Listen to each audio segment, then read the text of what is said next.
নবীজি যেই যুদ্ধে সরাসরি অংশগ্রহণ করতেন, নবীজি শত্রুর এত কাছে যাইতেন যে সেই জায়গাতে যাওয়া আমরা কল্পনাও করতাম না। যুদ্ধের ময়দানে নবীজি সবার আগে থাকতেন। শুধু তাই না, হযরত ইবনে আব্বাস রাদিয়াল্লাহু তাআলা আনহু নবীজির সমর কৌশলের কথা বর্ণনা করতে গিয়ে বলেন, নবীজির সমর কৌশল এমন ছিল যা গোটা দুনিয়ার মধ্যে তৎকালীন সমরবিদ আমার আপনার নবীজির মতো কেউ ছিল না। মানে নবীজির যুদ্ধ কৌশল এমন কৌশল ছিল যুদ্ধের ময়দানে, এটা ওই জামানায় কারো এরকম বুদ্ধি ছিল না যে যুদ্ধের ময়দানে কেমন করে শত্রুর বিরুদ্ধে লড়াই করা যায়। আবার দেখেন, কেউ যদি আদর্শ পিতা হতে চায়, আদর্শ বাবা হতে চায়, বলেন তো নবীজির জীবনীর দিকে যদি নজর দেওয়া হয় যে বাবা হিসাবে নবীজি কেমন ছিলেন, আদর্শ পিতা হওয়া যাবে কি যাবে না? কেউ যদি আদর্শ শ্বশুর হতে চায়, নবীজির জীবনীর দিকে তাকাইলে আদর্শ শ্বশুর হওয়া যায়। কেউ যদি আদর্শ স্বামী হতে চায়, নবীজির জীবনীর দিকে তাকাইলে আদর্শ স্বামী হওয়া যায়। তার মানে নবীজির জীবন একমুখী নয়, বহুমুখী, এবং প্রত্যেকটা জায়গায় নবীজি সর্বোচ্চ সফলতার উদাহরণ রেখে গিয়েছে। তার জীবনে যেমন সুখ স্বাচ্ছন্দ্য আছে, তার জীবনে তেমন কষ্ট ক্লেশও আছে, ঠিক কিনা বলেন? রাসূল আকরাম সাল্লাল্লাহু আলাইহি ওয়াসাল্লামের জীবনীর মধ্যেই এটা পাওয়া যায়। 3 নাম্বার শর্ত, তার দ্বারা এমন কিছু বিষয় পূর্ণতা লাভ করবে যা তার পূর্বে লাভ করে নাই। কথা কি বুঝতেছেন আপনারা? তার মানে তার দ্বারা এমন কিছু বিষয় পূর্ণতা পাবে যা তার পূর্বে পূর্ণতা লাভ করে নাই। এখন আসেন, আমার আপনার নবীর দ্বারা এমন কোন বিষয়গুলো পরিপূর্ণতা লাভ করছে যা আমার আপনার নবীর আগে পরিপূর্ণতা পায় নাই? একটু খেয়াল দিয়ে শুনি। 1 নাম্বার, আমার আপনার নবীর দ্বারা আল্লাহ তাআলা শরীয়তকে পূর্ণতা প্রদান করেছে। শরীয়তের পূর্ণতা আমার আপনার নবীর মাধ্যমে আসছে। আল্লাহ রাব্বুল আলামিন জানায় দেন, আল্লাহ তাআলা বলেন, আল-ইয়াওমা আকমালতু লাকুম দীনাকুম ওয়া আতমামতু আলাইকুম নি'মাতি ওয়া রাদিতু লাকুমুল ইসলাম দীনা। আল্লাহ তাআলা বলেন, আল-ইয়াওমা আকমালতু লাকুম দীনাকুম ওয়া আতমামতু আলাইকুম নি'মাতি, আজকে আমি তোমাদের জন্য, ওয়া আতমামতু আলাইকুম, আমি তোমাদের জন্য দিনকে পরিপূর্ণ করলাম। আল-ইয়াওমা আকমালতু লাকুম দীনাকুম, আমি তোমাদের জন্য তোমাদের দিন তথা জীবন ব্যবস্থাকে পরিপূর্ণ করলাম। এই আয়াতের ব্যাপারে একটা ঘটনা আছে। একদিন এক ইহুদি খলিফাতুল মুসলিমিন হযরত ওমর রাদিয়াল্লাহু তাআলা আনহুর কাছে আসছে। আসার পরে বলে, ও খলিফাতুল মুসলিমিন, আপনাদের কোরআনের মধ্যে এমন একটা আয়াত আছে যেটা আল্লাহ তাআলা আপনাদের নবীর উপরে নাজিল করেছে। ওই আয়াতটা যদি মূসা নবীর উপরে নাজিল হইত, যেই দিন নাজিল হতো ওই দিনটাকে আমরা ঈদের দিন বানায় নিতাম। এইবার হযরত ওমর রাদিয়াল্লাহু তাআলা আনহু প্রশ্ন করলেন, কোন সেই আয়াত যেটা মূসা নবীর উপরে নাজিল হলে ঈদের দিন বানায় নিতা? তিনি এবার বললেন, ওই আয়াতটা আল-ইয়াওমা আকমালতু লাকুম দীনাকুম, এই আয়াতটা। তাহলে আল্লাহ তাআলা এই আয়াতের মধ্যে জানায়া দিলেন, আল-ইয়াওমা আকমালতু লাকুম দীনাকুম, আমি তোমাদের জন্য তোমাদের দিন তথা জীবন ব্যবস্থাকে পরিপূর্ণ করলাম। শুধু তাই না, আল্লাহ তাআলা বলেন, ওয়া রাদিতু লাকুমুল ইসলাম দীনা, এবং ইসলামকে আমি তোমাদের জন্য দিন হিসাবে সুপ্রতিষ্ঠিত করলাম। এটা আল্লাহ তাআলার মনোনীত পূর্ণাঙ্গ এক জীবন ব্যবস্থা, যেটার নাম হলো ইসলাম। আর এই ইসলাম, এই দিন এমন এক জীবন ব্যবস্থা, দুনিয়ার প্রত্যেকটা ক্ষেত্রে আমাকে আপনাকে যেই জীবন ব্যবস্থা সমাধান দিতে পারে সেটার নাম ইসলাম। আর এর পূর্ণাঙ্গতা আল্লাহ তাআলা আমার আপনার নবীজির মাধ্যমে দিয়েছে। ইসলাম এমন এক জীবন ব্যবস্থা, দুনিয়ার এমন কোন বিষয় নাই যেটা ইসলাম সমাধান দিতে পারে না। সুবহানাল্লাহ বলেন। সব কিছুর সমাধান ইসলামের মধ্যে আছে, শুধু আমাদের মেনে নেওয়ার মন মানসিকতা দরকার। তাহলে 1 নাম্বার পূর্ণতা লাভ করেছে শরীয়ত জীবন ব্যবস্থা। 2 নাম্বার আল্লাহ তাআলা পাশাপাশি বলেন ওয়া আতমামতু আলাইকুম নি'মাতি, আমি আমার নেয়ামত তোমাদের জন্য পরিপূর্ণ করলাম। তার মানে নবীজির মাধ্যমে 1 নম্বরে পূর্ণতা লাভ করেছে শরীয়ত, 2 নম্বর নেয়ামত, 3 নম্বর আমার আপনার নবীজির মাধ্যমে পূর্ণাঙ্গতা লাভ করেছে নবুয়ত। আল্লাহ রাব্বুল আলামিন আমার আপনার নবীজির নবুয়তির ব্যাপারে ঘোষণা দিয়েছেন। আমার আপনার নবীজির মাধ্যমে আল্লাহ রাব্বুল আলামিন নবী আসার ধারাবাহিকতাকে খতম করে দিয়েছেন, শিলমোহর মেরে দিয়েছেন। যদিও শেষ জামানায় ঈসা আলাইহিস সালাতু ওয়াস সালাম দুনিয়ায় আসবেন, তবে নতুন কোন শরীয়ত নিয়ে নয়, বরং শরীয়তে মুহাম্মাদীকে পরিপূর্ণ প্রতিষ্ঠিত করার জন্য আল্লাহ তাআলা ওনাকে আবার দুনিয়ায় পাঠাবে। এই বিষয়ের দ্বারা যে খতমে নবুয়ত অকার্যকর হয়ে যায় বিষয়টা এমন না। আমাদের দেশে কয়েকটা ফিতনা আছে, ঈমান বিধ্বংসী ফিতনা। এর মধ্যে একটা ফিতনা কাদিয়ানি ফিতনা, এর মধ্যে আরেকটা ফিতনা খ্রিস্টান মিশনারির ফিতনা। এই 2টা ফিতনা, এই 2টা জিনিস গোটা বাংলাদেশে মুসলমানদের ঈমান হরণ করার প্রধান এজেন্ডা বাস্তবায়ন করার অপচেষ্টা করতেছে। শুরু হয় কোথায়? যেখানকার মানুষ অভাব পীড়িত মানুষ, যেখানে উলামায়ে কেরামের পদচারণা কম। অনেক সময় মানুষ চিন্তা করে, ভাই নুন আনতে পান্তা পুরায়, পড়ালেখার টাইম কোথায়? এরকম কিছু এলাকা আছে না, যে অভাব দারিদ্রতা এমন যে যেখানে জীবন বাঁচিয়ে রাখা দায় সেখানে লেখাপড়ার সুযোগ কোথায়? রুটি রুজি জোগাড় করতে গিয়েই তো জীবনটা শেষ। সেজন্য প্রথম টার্গেট একেবারে উত্তরবঙ্গের শেষ এলাকাগুলো, যেখানের মানুষ গরমেও কষ্ট, শীতেও কষ্ট। প্রতি বছর বন্যায় তাদের ঘর বাড়ি প্রতি বছর 2-1 বার দোয়া মোছা হয় আর কি।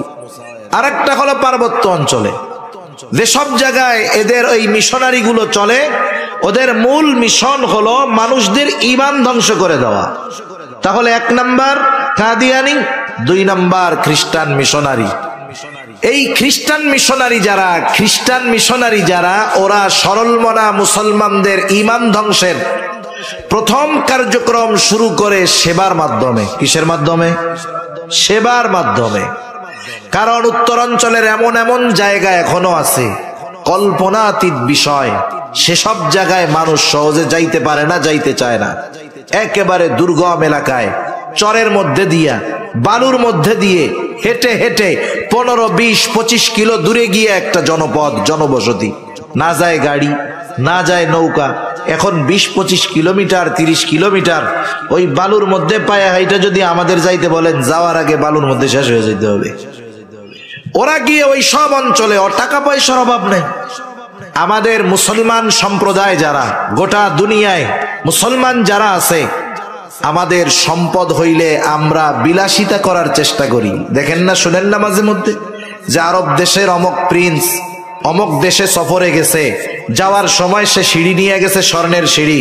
আবার বাথরুম করবে, কমোড বানায় নিয়ে গেছে, স্বর্ণের কমোড। এরা সম্পদ পাইলে বিলাসিতা করে, আর ওই খ্রিস্টানেরা সম্পদ পাইলে তাদের ওই ধর্মকে গোটা বিশ্বের মানুষের কাছে পৌঁছে দেওয়ার জন্য তাদের জীবনের অর্জিত সম্পদগুলোর বড় একটা অংশ খ্রিস্টান মিশনারিতে দান করে দেয়। পৃথিবীর অন্যতম ধনী বিল গেটস তার উপার্জিত সব সম্পদের প্রায় 60% উপরে টাকা সে খ্রিস্টান মিশনারিতে অলরেডি উইল করে দিচ্ছে। যে আমার এই 60% টাকা এগুলা মিশনারির জন্য ব্যয় হবে। কি চিন্তা করতেছেন? এই অর্থ দিয়ে দিয়ে, সেবা দিয়ে দিয়ে সরল মনা মুসলমানদের মন আগে জয় করে। স্বাভাবিক আমরা মানুষ, একজনের দ্বারা যদি বারবার বারবার আমার মৌলিক চাহিদা মিটে, প্রয়োজন মিটে, এক সময় তার প্রতি আমার একটু দুর্বলতা আসবে, স্বাভাবিক বিষয়, ঠিক কিনা বলেন? আর স্বাভাবিক প্রত্যন্ত অঞ্চলের মানুষ শিক্ষার ব্যাপারে কমতি থাকে, দ্বীনের ব্যাপারেও কম জানে, দুনিয়ার ব্যাপারেও কম জানে। এই সুযোগটা তারা ব্যবহার করে আস্তে আস্তে ওই মানুষগুলোকে খ্রিস্ট ধর্মের দাওয়াত দেয়। Step by step, step by step, ধাপে ধাপে দাওয়াত দেয়। এই সময় তারা আমাদের নবীজির ব্যাপারে এ কথা বলে যে শোনো, তোমাদের হুজুররা বলে তোমাদের পরে নাকি, নবীজির পরে নাকি আর কোনো নবী আসবে না, তাই ঈসা আলাইহিস সালাম দুনিয়ায় আসবে, তোমাদের হুজুররাই কথাও বলে না? হ্যাঁ বলে। তাইলে তোমাদের নবীর পরে যদি ঈসা আলাইহিস সালাম আবার দুনিয়ায় আসে, উনি তো নবী, তাই না? বলে হ্যাঁ। তাইলে উনি যদি আবার নবী আসে, তাইলে শেষ নবী কেমন করে মুহাম্মদ সাল্লাল্লাহু আলাইহি ওয়াসাল্লাম হইল? মূর্খ মানুষ বোঝে না, তখন চিন্তা করে হয় এটা তো বাস্তব, ঈসা আলাইহিস সালামও তো নবী, আমাদের নবীও নবী। এই যে তাহলে ঈসা আলাইহিস সালাম যদি আমাদের নবীর পরে আসে নবী হিসাবে, তাইলে তো উনি তো নবী। মুহাম্মদ সাল্লাল্লাহু আলাইহি ওয়াসাল্লামের পরে আসলো। এখন আস্তে আস্তে অজ্ঞতার কারণে প্রথমে মাথার মধ্যে সংশয় ঢুকায়া দেয়, সংশয়। এরপরে আস্তে আস্তে হয়তো আরো কিছু কথার পরে সেও বিশ্বাস করে নেয় যে ঈসা আলাইহিস সালাম শেষ নবী। নাউযুবিল্লাহ। ঈসা আলাইহিস সালাম শেষ সময়ের ত্রাণকর্তা হবেন। তার ঈসাই ধর্মের উপরে যারা থাকবে তাদেরকে তিনি মুক্তির ব্যবস্থা করে দিবেন। এই ধরনের ভ্রান্ত বিশ্বাসে বিশ্বাসী করে সরল মনা মুসলমানদের ঈমান হরণ করা এদের দায়িত্ব। এখন আমি কি জন্য এই কথাটা বললাম, পরেও কাজে লাগবে। মনে করেন একটা অনুষ্ঠান শুরু হবে 10টায়, কয়টায়? আপনাদের এইখানে হয়তো যে ব্যক্তি, এক ব্যক্তি আছেন যে যিনি সবার আগে আইসা বসছেন, একজন আছে না যে তো আসছে সবার আগে। মনে করেন আধা ঘন্টা বসার পর উনি যে কোনো কারণ বশত একটু জরুরত সারতে গেলেন। জরুরত সারার পরে উনি যখন আসলেন, আইসা দেখলেন যে 500 মানুষ হয়ে গেছে। উনি 500 মানুষের পরে আবার আসলেন। আসছিলেন সবার মধ্যে ছিলেন না। আবার যখন আসলেন তখন দেখেন কি লোকজন ভরপুর। এই লোকের ব্যাপারে কি বলবেন যে উনি সবার লাস্টে আসছে? উনি আসছে কখন? সবার আগে। কখন আসছে বলেন না? ঈসা আলাইহিস সালাম আমার আপনার নবীজির আগে দুনিয়ায় আসছেন। আল্লাহ তাআলা ওনাকে কারণবশত তুলে নিয়ে গেছেন আসমানে, উনি ওইখানে আছেন। আবার আল্লাহ তাআলা ওনাকে দুনিয়াতে পাঠাবেন। কেন পাঠাবেন? নতুন কোন শরীয়ত দিয়ে নয়, নতুন কোন জীবন ব্যবস্থা দিয়ে নয়, বরং এই শরীয়তকে বিশ্বব্যাপী প্রতিষ্ঠার দায়িত্ব নিয়েই তিনি দুনিয়ায় আসবেন। কাফেরদেরকে সমূলে নির্মূল করার মিশন নিয়েই তিনি দুনিয়ায় আসবেন। আল্লাহ তাআলা ওনাকে পাঠিয়েছেন আমার আপনার নবীজির আগে, কারণবশত উঠায় নিয়েছেন। আবার নবুয়তির পরে তিনি আমার আপনার নবীর পরে শেষ জামানায় দুনিয়ায় আসবেন। উনি আবার আসার কারণে এ কথা বলার সুযোগ নাই উনি শেষ নবী। বলার সুযোগ আছে? কারণ ওনার মূল আগমন ঘটছে আগে, ওটাকেই ধর্তব্য হবে। শেষ জামানায় উনি আসবেন, উম্মতে মুহাম্মাদির এই মুহাম্মাদি শরীয়তের দায়ী দাওয়াতি কাজই তিনি করবেন। সুতরাং খ্রিস্টানেরা যেই বিষয়ে দাবি করে আমার আপনার নবীজির খতমে নবুয়াতকে অস্বীকার করে, এটা কখনোই গ্রহণযোগ্য হতে পারে না। এখন খ্রিস্টানরা করে করুক, সেটা এক বিষয়। আরেকটা সম্প্রদায় হলো কাদিয়ানী সম্প্রদায়, যারাও আমার আপনার নবীজির খতমে নবুয়াতকে অস্বীকার করে। কাদিয়ানী গোলাম আহমদ কাদিয়ানীর একটা বক্তব্য এরকম, খতমে নবুয়াত দ্বারা উনি বোঝাতে চাচ্ছেন যে এতকাল আল্লাহ তাআলার নবী পাঠানোর দায়িত্ব শেষ হইছে আমার আপনার নবীর দ্বারা।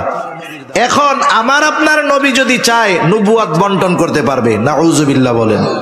তার দাবি ওই মুহাম্মদ সাল্লাল্লাহু আলাইহি ওয়াসাল্লামের বন্টনকৃত নবী যারা, তাদের মধ্যে একজন হলো গোলাম আহমদ কাদিয়ানী। নাউজুবিল্লাহ বলেন। এজন্য দেখবেন কাদিয়ানীরাও তাদের কালিমায়ে লা ইলাহা ইল্লাল্লাহ মুহাম্মাদুর রাসূলুল্লাহ এটাই বলে। এখন বলেন তো, ঘুরায়া ফিরায়া যেভাবেই হোক তারা গোলাম আহমদ কাদিয়ানীকে নবী বানাতে চায়, এটা তাদের মূল টার্গেট। এখন কেউ যদি গোলাম আহমদ কাদিয়ানীকে নবী হিসাবে স্বীকার করে, তাহলে কোরআনুল কারীমে খতমে নবুয়তের স্পষ্ট বক্তব্য আল্লাহ তাআলা দিয়েছেন। আল্লাহ তাআলা বলেন, মা কানা মুহাম্মাদুন আবা আহাদিম মির রিজালিকুম ওয়ালাকিন রাসূলুল্লাহ ওয়া খাতামান নাবিয়্যিন। আল্লাহ রাব্বুল আলামিন বলেন, মা কানা মুহাম্মাদুন আবা আহাদিম মির রিজালিকুম ওয়ালাকিন রাসূলুল্লাহি ওয়া খাতামান নাবিয়্যিন। মুহাম্মদ সাল্লাল্লাহু আলাইহি ওয়াসাল্লাম তোমাদের কোন পুরুষের পিতা নন। ওয়ালাকিন রাসূলুল্লাহি ওয়া খাতামান নাবিয়্যিন, তিনি হলেন আল্লাহর প্রেরিত রাসূল এবং শেষ নবী।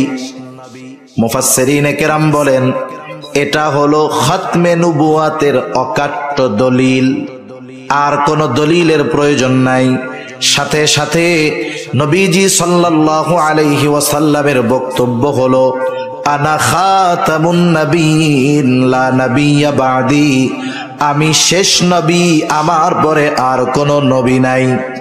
এখন একটা মানুষ বেঈমান হওয়ার জন্য গোটা কোরআনুল কারীমকে অবিশ্বাস করা লাগবে না, কোরআনুল কারীমের একটা পারাকে অবিশ্বাস করা লাগবে না, কোরআনুল কারীমের একটা সূরাকে অস্বীকার করা লাগবে না, কোরআনুল কারীমের একটা রুকুকে অস্বীকার করা লাগবে না, কোরআনুল কারীমের একটা আয়াতকে অস্বীকার করা লাগবে না, কোরআনুল কারীমের একটা শব্দকে অস্বীকার করা লাগবে না। কেউ যদি কোরআনুল কারীমের একটা অক্ষরকে অবিশ্বাস করে, বেঈমান হওয়ার জন্য এটাই যথেষ্ট। কোরআনুল কারীমের মধ্যে অনেকগুলা সূরার শুরুতে একটা একটা অক্ষর আছে। যেমন এক সূরার শুরুতে আছে কফ, আরেক সূরার শুরুতে আছে সাদ, আরেক সূরার শুরুতে আছে নুন, একটা একটা অক্ষর। এখন যদি গোটা দুনিয়ার মুফাসসিরদেরকে জিজ্ঞাসা করা হয়, বলেন তো নুন শব্দের অর্থ কি, কফ শব্দের অর্থ কি, সাদ শব্দের অর্থ কি, গোটা দুনিয়ার মুফাসসিরিনে কেরাম এই বিষয়টাতে একমত, একই বক্তব্য। তারা সকলেই বলেন, আল্লাহু আ'লামু বিমুরাদিহি, এই নুন দ্বারা, সাদ দ্বারা, কফ দ্বারা উদ্দেশ্য কি সেটা যিনি জানেন তিনি কে? এখন যদি কেউ বলে যে এই শব্দের উদ্দেশ্য জানা যায় না, অর্থ জানা যায় না, যার অক্ষর, যেই অক্ষরের অর্থ জানা নাই, যেই অক্ষরের উদ্দেশ্য জানা নাই, এই অক্ষরটা মানি না, বলেন তো ওই একটা অক্ষর নুন যদি অস্বীকার করে, তাহলে তার ঈমান থাকবে নাকি যাবে? তাহলে যারা গোটা কোরআনুল কারীমে স্পষ্ট আল্লাহ তাআলার বক্তব্য খতমে নবুয়ত সম্পর্কে, যে আমার আপনার নবীর পরে আর কোন নবী নাই, এই বক্তব্যকে যারা অস্বীকার করে, কোনো সন্দেহ নাই এরা কাফের, কোনো সন্দেহ নাই। এখন প্রশ্ন হতে পারে, হুজুর দলিলের আলোকে বুঝলাম এরা কাফের, যে কাফের সে কাফের, লাল তো লাল, কালো তো কালা, সাদা তো সাদা, এর জন্য আবার আপনার সরকারের কাছে কেন আপনারা দাবি করেন যে রাষ্ট্রীয়ভাবে কাফের ঘোষণা করে দেওয়া হবে? প্রশ্নের জবাব অনেক মানুষ কিন্তু বোঝে না। অনেক মুসলমান নামাজি তারাও এই বিষয়টা উত্থাপন করে বসে, বলে হুজুর ওরা তো কাফের আমরা জানি, তবে আবার রাষ্ট্রীয়ভাবে ঘোষণা দেওয়ানোর দরকার কি? এর জন্য আপনারা আন্দোলন করেন, রক্ত দেন, চিল্লাচিল্লি করেন, কারণটা কি? তাদেরও এই প্রশ্নের জবাবে একথা বলা যায় যে শোনেন, বিষয়টা তো এই রকম, নাগরিক হিসাবে প্রত্যেকটা মানুষ রাষ্ট্রীয় সুযোগ সুবিধা ভোগ করবে, আমাদের কোনো বাধা নাই। আমাদের বাংলাদেশে অন্যান্য ধর্মের লোক ধর্মীয় পরিচয় নিয়ে বসবাস করে, আছে না নাই? হিন্দু ভাইরা বসবাস করতেছে, রাষ্ট্রীয় সুযোগ সুবিধা ভোগ করতেছে, আমরা কোনোদিন বলি নাই হিন্দুদের এই সুবিধা দেওয়া যাবে না, বলছি নাকি? খ্রিস্টানদের দেওয়া যাবে না বলেছি নাকি? বৌদ্ধদের দেওয়া যাবে না বলছি নাকি? তাইলে কাদিয়ানীদের ব্যাপারে এত কঠোর কেন? ইউসুফ লুধিয়ানি রহমাতুল্লাহি আলাইহি এই কাদিয়ানীদের ব্যাপারে বলেন, সাধারণ কাফের আর কাদিয়ানি কাফের এই দুইটা কিন্তু এক ধরনের নয়। সাধারণ কাফের পরিচয় নিয়েই তারা কাফের, আর ওই কাফের কাদিয়ানি কাফের তারা তাদের পরিচয় গোপন করে কাফের। এরা আরেকটু জঘন্য। আরেকটু জঘন্য কি? এরা এদের পরিচয়কে প্রকাশ করে কুফুরিকে ইসলামের আলোতে আলোকিত করতে চায়। ওরা ওদের কুফুরিটাকে ইসলাম হিসাবে প্রতিষ্ঠিত করতে চায়। এই দৃষ্টিকোণ থেকে উনি কাফের তিন ধরনের হতে পারে বলে বলেছেন। এক নাম্বার কাফের, যে নিজের কুফুরিকে প্রকাশ্যভাবে স্বীকার করে, যেমন একজন হিন্দু, বৌদ্ধ, খ্রিস্টান, আমাদের ধর্মীয় আলোকে তারা কাফের, ঠিক কিনা বলেন? আর এক দল হলো কুফুরি গোপন করে, এরা হলো মুনাফিক। কুফুরি গোপন করে ইসলামকে দেখায় যে আমি মুসলমান নামাজি, এরা মুনাফিক। আর এক দল, এরা কুফুরি গোপন করে ওই কুফুরিকে ইসলাম হিসাবে প্রতিষ্ঠিত করতে চায়। এই তৃতীয় অবস্থা হলো কাদিয়ানীদের। এই জন্য এরা সাধারণ কাফের এবং মুনাফিকদের চাইতে বেশি জঘন্য। এখন প্রশ্ন হলো, আমাদের প্রত্যেকের পরিচয়ের মধ্যে লেখা থাকে দেখবেন, বাপের নাম, দাদার নাম, তারপরে কোন দেশি মানুষ, বাংলাদেশি, ধর্ম কি, ইসলাম, আমরা লিখি সুন্নি ব্রাকেটে, ঠিক না? ওরাও নিজেদেরকে নিজেদের পরিচয়ের মধ্যে মুসলিম হিসাবে পরিচয় প্রদান করে। এখন বলেন, ওই খতমে নবুয়াতকে যারা অস্বীকার করে তারা কি মুসলিম না অমুসলিম? আমরাও বলি তারা সকল সুযোগ সুবিধা গ্রহণ করবে, তবে মুসলিম পরিচয়ে নয়, অমুসলিম পরিচয়ে, ঠিক কিনা বলেন? কাদিয়ানীরা কেমন কাফের? এরা ইসলামের ব্যানার নিয়ে কুফুরি করতেছে। যেমন একজন মদ বিক্রয় করে, মদকে মদ বলে, বাজারে মদের দোকান ঝুলায় রাখছে, সাজায় রাখছে, লেখা আছে মদ। সে বিশ্বাস করতেছে মদ, ক্রেতা মদ মনে করেই মদ কিনতেছে, কবিরা গুনাহ, কোনো সন্দেহ নাই। কিন্তু কাদিয়ানীদের সিস্টেমটা কি? ওরা মদের বোতলে লেবেল লাগায়া দিছে মা উ জমজম। বোতলের মধ্যে আছে কি? মদ। ইসে দিছে কি? জমজমের পানি। কথা বোঝা গেছে? এখন বলেন, অপরাধী আপনি কাকে বড় অপরাধী বলবেন? যে মদের বোতলে মদ লেখে বিক্রয় করতেছে, নাকি যে মদের বোতলে জমজম লেখা বিক্রয় করতেছে? সেজন্য বুঝতে হবে, সাধারণ কাফেরের চাইতে এই কাদিয়ানীদের কুফুরিটা মুসলমানদের জন্য আরো বেশি ঈমান বিধ্বংসী, ঠিক কিনা বলেন? এজন্য রাষ্ট্রীয়ভাবে তাদের একটি ধর্মীয় পরিচয় দিয়ে দিবে, এরপরে তারা রাষ্ট্রের সুযোগ সুবিধা গ্রহণ করবে। আমাদের কোনো আপত্তি নাই। আপত্তি ওই জায়গায় যে তারা সমাজে বসবাস করবে মুসলিম পরিচয়ে নয়, বরং কাফের পরিচয়ে, ঠিক কিনা বলেন? নবীজির খতমে নবুয়াত সংরক্ষণ করার জন্য মুসলমানদের তৈয়ার থাকতে হবে। কারণ এই খতমে নবুয়াতের উপরে বারবার আঘাত আসতেছে। আমাদের দেশে কাদিয়ানীরা আস্তে আস্তে তাদের নেটওয়ার্ক ছড়ায় ফেলতেছে। আফসোস তো লাগে তখন যে উম্মতে মুহাম্মাদি, নবীজির উম্মত, আরাক উম্মত যখন নবীজির খতমে নবুয়াত সংরক্ষণের জন্য ময়দানে নামে, আরাক মুমিন যখন গুলি চালায়, তখন এর চাইতে কষ্টের আর কিছু থাকে না, ঠিক কিনা বলেন? সেজন্য দেখেন, এই কাদিয়ানীরা চেষ্টা করেছিল 3, 4, 5 পঞ্চগড়, এটা কাদিয়ানীদের একটা ঘাঁটি, বিশাল এরিয়ার পর এরিয়া তারা কিনে ফেলছে। গোটা বাংলাদেশের টাকা পয়সাই তো কাদিয়ানীরা সব নিয়ে যাইতেছে। বুঝেন, কাদিয়ানীদের পণ্য ঘরে ঘরে পৌঁছায় গেছে। তাদের নেটওয়ার্কিং সিস্টেম কতটা বিস্তৃত। তারা এই 3 দিন ইজতেমা করতে চেয়েছে। মুসলমান হয়তো আমলের দিক দিয়ে ত্রুটি আছে, কমতি আছে, কিন্তু কিছু বিষয় আছে, সেই সব জায়গায় যখন কেউ আঘাত করে, বেনামাজিও তখন বসে থাকতে পারে না ঈমানের কারণে, ঠিক কিনা বলেন? আপনাদের বলায়ও তো আপনারা দেখছেন, নবী প্রেমিকেরা দাড়ি টুপিওয়ালা বাদ দেন না, সাধারণ মানুষ যারা ছিল ঈমানের মহব্বত, নবীজির মহব্বতে ময়দানে নামতে দ্বিধাবোধ করে নাই, ঠিক কিনা বলে? পঞ্চগড়ের মুসলমানেরা নামছে। হায় হায়, মুসলমানদের উপরে গুলি করা হলো, ছোট ছোট বাচ্চাদের গুলি লাগলো। এক ভাই আমার শাহাদাত বরণ করলেন। আর একটা বিষয় হলো, মনে রাখতে হবে, যেই কারণে, যেই জমিনে ইখলাসওয়ালা মুমিনের রক্ত যেই জমিনের উপরে পড়বে, যেই কারণে ওই রক্ত বর্ষিত হবে, ওই যেই কারণে রক্ত জমিনে পতিত হবে, আল্লাহ তাআলা ওই বিষয়ের সফলতা ওই রক্তের বদৌলতে দিবেন ইনশাআল্লাহ।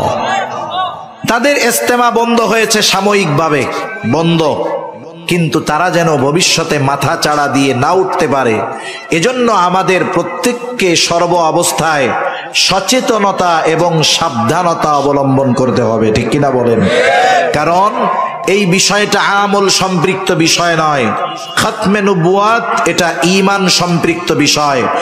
আর আমার সব নিয়ে যাও, সব নিয়ে যাও, অসুবিধা নাই, কিন্তু ঈমানের উপরে আঘাত আসলে বসে থাকা যাবে না।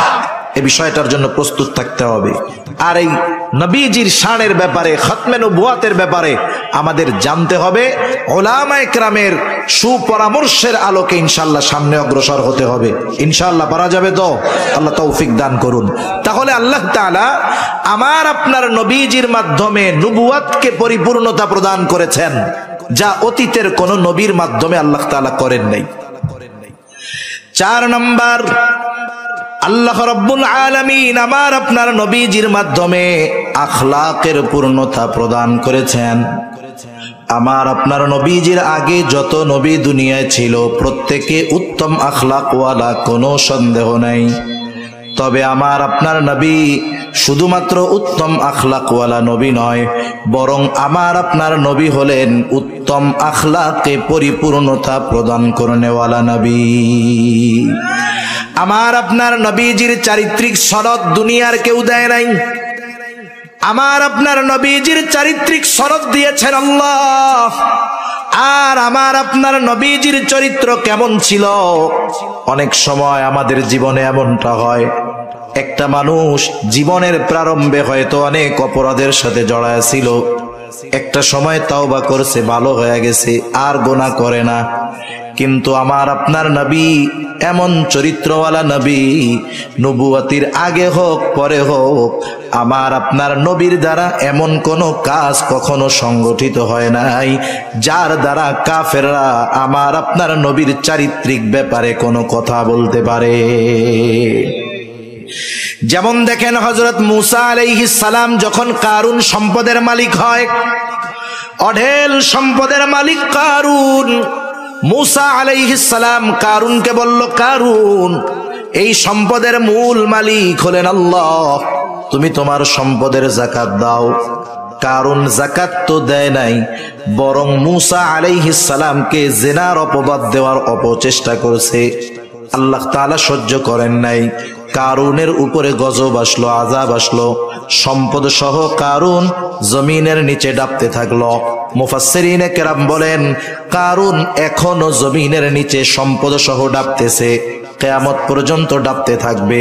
যেই কথাটা বোঝাইতে চাই এটা আগে অনুধাবন করতে হবে।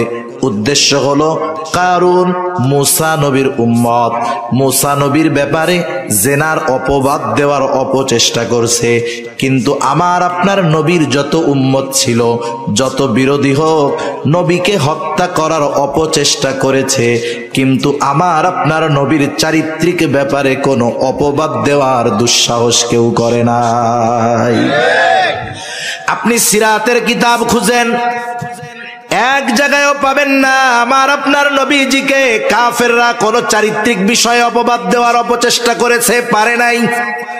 কারণ আল্লাহ তাআলা আমার আপনার নবীজির চরিত্রকে শুরুর থেকে নিয়েই সংরক্ষিত করেছেন, সংরক্ষণ করেছেন। নবুয়তির পরে যেই বিষয়টা কোরআনের মাধ্যমে অথবা নবীজির হাদিসের মাধ্যমে নিষিদ্ধ করা হয়েছে, এমন কোন বিষয় নবীজি নবুয়তির আগে করেছেন এমন কোন প্রমাণ কেউ দেখাতে পারবে না। যেই বিষয়টা শরীয়তে মুহাম্মাদির মধ্যে হারাম করা হয়েছে, ওই বিষয়টা নবুয়াতির পূর্বে আমার আপনার নবীর দ্বারা সংগঠিত হয়েছে এমনটা কেউ দেখাতে পারবে না। গোটা সিরাতের কিতাব খুঁজেন, পাবেন না কোথাও। বরং রাসূলুল্লাহ সাল্লাল্লাহু আলাইহি ওয়াসাল্লামের যৌবনকালে কাফেররাই আমার আপনার নবীজির চারিত্রিক ব্যাপারে বলেছে সাদেক, আমিন, সত্যবাদী, আমানতদার। নবীজির উপাধি কাফেররা দিয়েছে।